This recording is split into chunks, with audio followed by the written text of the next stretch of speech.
Hi friends, Renee Keese here with Carolina Creative. I am an independent Stampin' Up! Demonstrator and I'm here with card making ideas for you. Today I'm going to try my hand at a double vision card and I'm going to use an embossed layer for the double vision. So I'm back to playing with the Valley and Bloom suite and I want to use this really pretty 3D embossing folder with the floral spray, along with a couple of stamps out of the Lily of the Valley set, and that's going to be like the happy birthday sentiment, so it will be a birthday card. I'm going to do kind of a monochromatic card today, so I've picked soft seafoam for my card base and already have a piece of cardstock cut to 4 by 5 1/4 to go inside the embossing folder.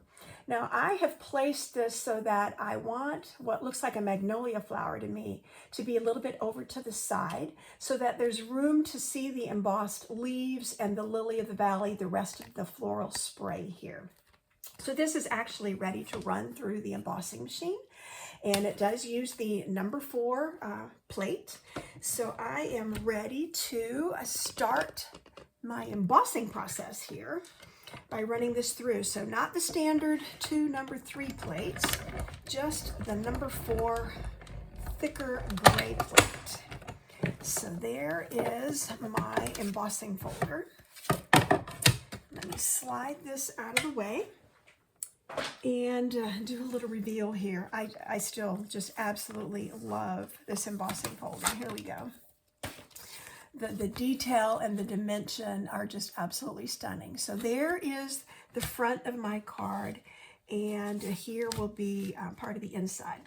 Now I did already just die cut. I used stitched rectangles, and it's in the same color, so it's in soft seafoam. So this is ready for my sentiment. And I think next I'm not going to do my cutting yet. I want to go ahead and get all the stamping done, and I can move the inks out of my way. And I have a cleaner workspace for what I'm going to do to the front. So I have Happy Birthday sentiment to go on the front, and I'm going to stamp that in Peaceful Pine. I do have finally my 5th in color. So this is Peaceful Pine in the lovely new magnetic ink pads. So let me go ahead and get, I just touched my thumb to the edge, wouldn't you know it? Get a little bit of darker ink. I do want you to be able to read the sentiment, so I was afraid to use just soft seafoam on this. So I think that's really pretty. It pops just a little bit. And now inside, let's see what I'm going to do here. I wanted to stamp the cute little sprig of Lily of the Valley in the corner. So that is in soft seafoam. And then I had it out right here. Again, I went searching through my some of my retired stamps. And so I'll show you this in just a second. This is definitely old and retired, but you'll see why I kept this. So I'm inking this in Peaceful Pine. So there'll be a little bit of a contrast there. And I'm going to go ahead and close these up since I think I'm now done stamping, and just set that aside. So Today Blooms for You. That's going to be the inside of my card. And I think I'm going to go ahead and glue that in there. I may have to touch up that T with just a little bit of ink to fill that in. And that's easy enough to do with my Stampin' My Blend pen. If I just dot that on and do it very gently, I can fill in that little bitty part of the T, the top of the cross. That's not quite as dark as it should be. So here is my inside of the card. Happy birthday on the front, and Today Blooms just for you.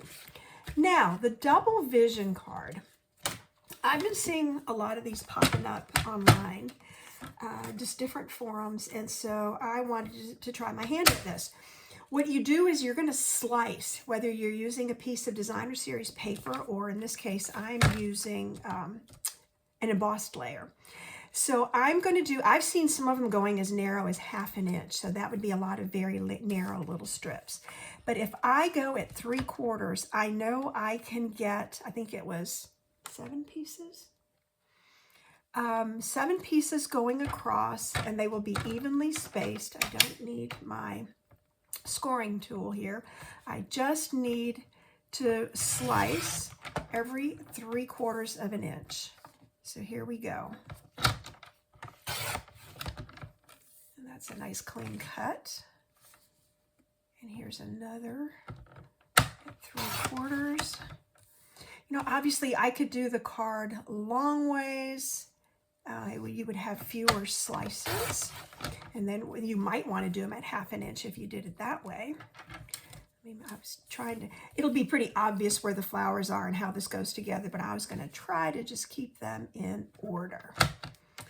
Okay, and I like to have an odd number, so you're going to see this too. So the math worked out really well to do 3/4 and go across my 5 1/4 piece, and I have 1, 2, 3, 4, 5, 6, 7 pieces. So now we're going to alternate. One goes up and one goes flat.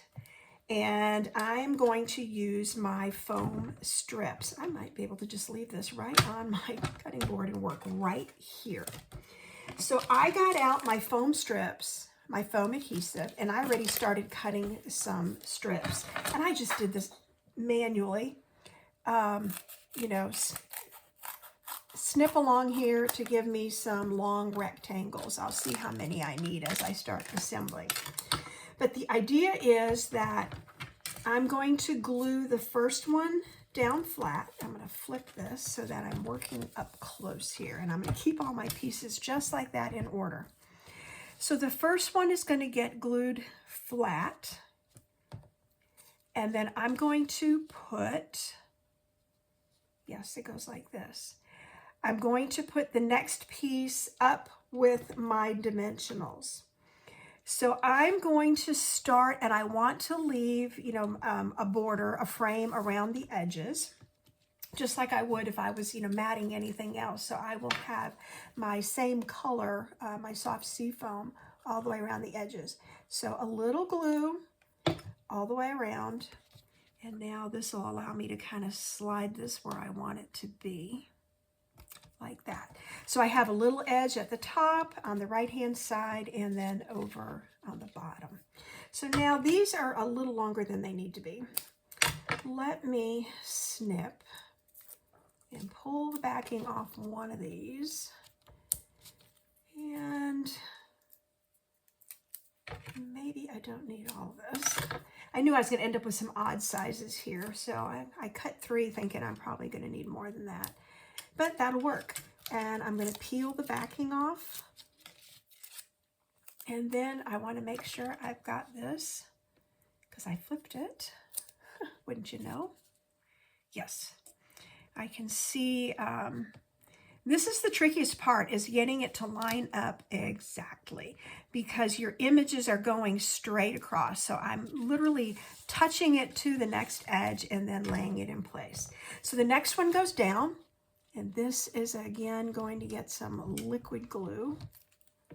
And I see I have just a little bit of a fuzzy edge. I don't think it would actually show once I put it down, but I'm just going to see if I can give that a haircut. Okay, so now this is going to go straight down flat, but I have to line up all the images again, and it goes side by side. So you can start to see I'm going up and down, or down and up, down and up. So I'm going to use the piece that was left over from the last one, put it on the bottom. How much of this one do I need? About that.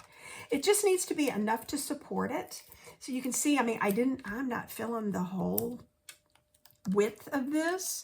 I'm giving it a little bit of play room here, but enough to make sure that it is supported and coming right off the base of the card. So again, whoop, it slid. Lining up my, start that again, the bottom, lining up the middle, and then going up to the top edge. And I haven't, there we go, adhered it yet. So there, like that. Another one going down flat. So you get the idea how this is going to go together. Once you figure out the math and get your card cut, I mean, this part actually goes kind of fast. And then I've got this piece going up, and then I'm going to have a little bit left over. Yep. And if I need to put this on a slight angle, I can do that too. Okay. So that will have some good support behind it. And nothing shows through. So this is the big part. Oh, I have a little fuzzy edge again. Isn't that funny? I guess because it's embossed and then I cut it, it doesn't lay as flat. And so that when the blade goes across, it can drag just a little bit. Okay, so I've got these cute, they look like little stars almost. And I've got those lined up. And then the last piece is going to go down flat, just like on the first end. And that's why, whoa, that's why I like the odd number, because I think it works out nice and even. Well, I say even, but you know, 2 down, 2 up, 2 down, the center one up. It just, it pleases my eye, I guess, to do it that way. So there we go. And luckily I can slide that. So now, can you see how it goes up and down? And that's what they call a double vision card. So I've got that part done. I still have my sentiment, which I think I'm going to put here. And I may just use, where are my regular dimensionals? I'm going to put a dimensional behind this part. Yes. So I'm going to keep my finger right where I want that to go, so that it has some support in that center section. And then these other edges should be okay. I guess I could, since I've got a piece here, I could put a little bit on under the happy, just to make sure that that edge has some additional support. Okay. So I'm going to go ahead and peel these backings, and then I'm going to put liquid glue, so it's going to adhere to the 2 raised portions. And that will keep the entire sentiment popped off the base of the card, like that. So now the last thing I'm going to do is just add a little bit of Wink of Stella, and I've got some pearls. I'll add pearls in just a second. So a little Wink of Stella on my big flower here. This is really the focal point in my mind. Another little flower here. May as well give those a little touch. Some of these cute Lily of the Valley need just a little sprinkle. So not going too heavy. I'm not going to do the leaves. I mean, you could if you wanted to. Obviously, you can do whatever you like if you make a card like this. And then I'm just going to sprinkle some of my pearls. These are the iridescent pearls. Let me just flip that over. Here we go. And I'm not going to go with the big ones. I really want these to look kind of delicate. So one over there. I'm going to put one up here by the flower. I don't know if 3 is, probably not. I think I'm going to put 5 on here. I like to use my odd numbers, and maybe I need one more in the middle, or over here. 1, 2, 3, 4, 5. I think that's good. So there's my card for today. This is a double vision card. So it goes, you can already see the shadows just from the light. From low to high, it starts flat and it goes up. Every other one when you cut these panels. I did one the other day using Designer Series paper. I pulled out some old, I forgot, Meadow or whichever set this came out of. And so same thing, up and down. I did this vertically, so I have fewer panels. I think these are still 3/4 as well. And I made that into a sympathy card. So you get a feel for another way to do the double vision, either with a Designer Series paper or with an embossed layer. Obviously, I could have done green and white. I could have made this a white on top of a green. There's lots of ways to do it. I may play with that some more, but for right now, I think it's a really pretty birthday card, very delicate. So again, if you like the products and the projects that you're seeing here, you can find me at Carolina Creative or hashtag Carolina Creative. I am on the Stampin' Up! Network. It's Renee Keese at Stampin'Up.net. So thanks for joining me today for this double vision card. Stay tuned for the next video. I appreciate you watching.